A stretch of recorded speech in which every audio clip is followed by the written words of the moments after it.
Hi, we are going to continue our discussion on the classes, and in particular we are going to see the comparison operators on the object of class.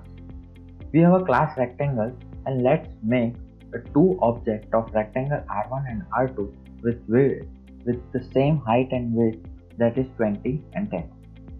Now let's check that equal operator works or not. When we run R1 equal to R2, it gives false. So this is not the expected output as we want. So Python does not know that rectangle object with same width and height should be considered equal. We can do so using the special method dunder eq, that is equal. We define dunder eq method in this class rectangle. We use instance method here to check that object path is of the rectangle class. Once it is checked, it will return true if the width and height of both the objects are equal, else it will return false. So let's check here that R1 and R2 created are equal or not. When we run this code, we get the output as true. Let's create a R3 with different width and height and check R1 equal to R3. So that's false.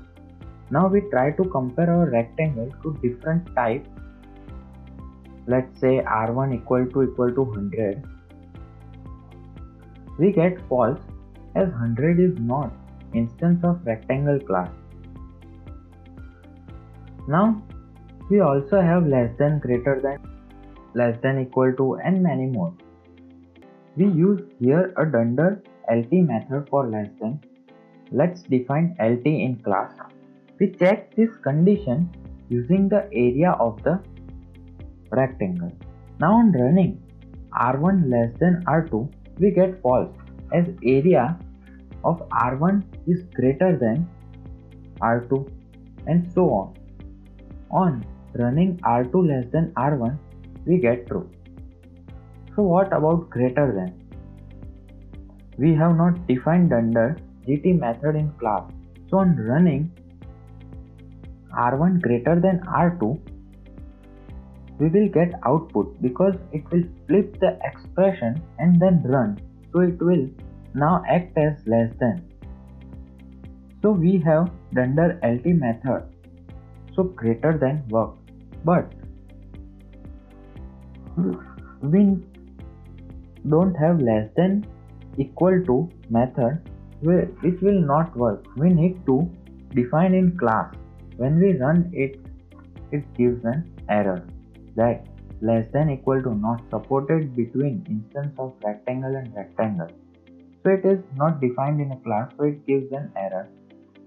So you can try by yourself after defining this dunder le method in class. So that's all for class. We will see classes in detail in the object oriented. Thank you. If you liked the video, press like button, share and subscribe. See you in next video.